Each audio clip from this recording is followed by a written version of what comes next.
有啲人以為你係唔識唱歌，就今晚趁呢個機會證實俾大家聽真係好高手，高手，大家俾多啲掌聲。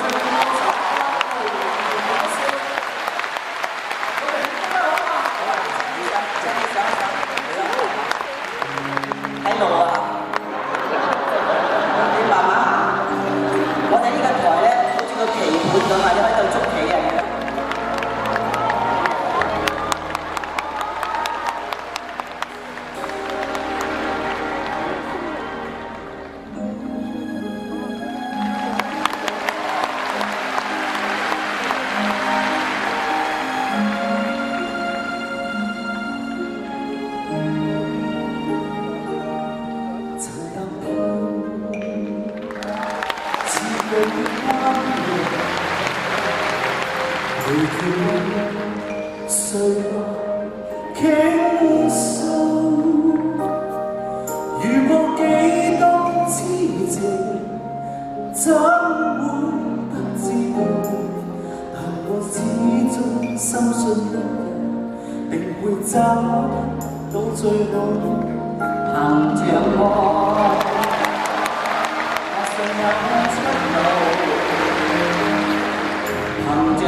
該係你大定我大話？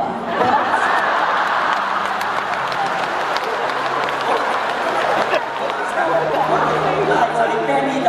我大聲。咁啊，但係有一位朋友咧，如果佢一出嚟唱嘅話咧，係同你同我唱嗰個感覺係完全唔相同嘅，真係呢個係朋友之情。你有冇見到佢咧？我周圍揾緊佢唔見佢喎。我真係見到佢，佢就係呢一首歌嘅原作者。點解我見到佢咧？因為頭先咧，我喺嗰度望過去咧，我以為哇，點解有盞燈喺個觀眾席嗰度嘅？原來係佢嘅頭嚟嘅。希望佢唔好介意。我介紹你不如係點解你請佢出嚟？各位朋友，盧冠程先生。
最近出咗一隻新嘅碟，你哋嘅大力支持，你真係唔使客氣喎，即係需要我大告白喎。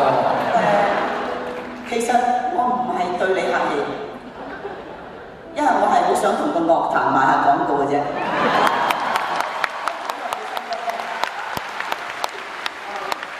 多謝晒。阿林永亮，知唔知我幾驚你冧咗第一行嗰位光頭嗰位？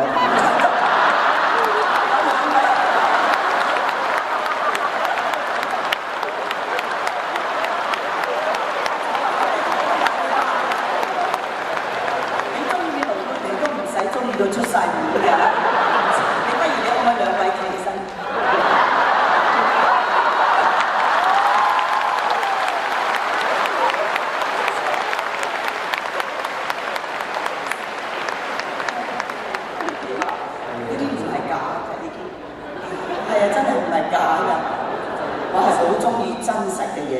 真實嘅嘢就係你睇到咁多朋友咁開心，咁真誠嘅掌聲，係嘛？咁合歡又咁多，又有咁靚嘅音樂，又有咁靚嘅弟弟，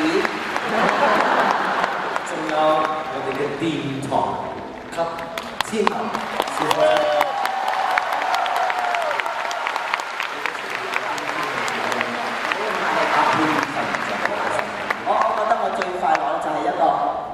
天后好驚㗎喎，其實我唔係好習慣嘅。一陣有美艷親王，一陣有天后，因為我哋都係做一個平平淡淡嘅歌手算啦，我快樂好多嘅。我哋都祝福你扮啦，好，1、2、3，恭喜潘源良。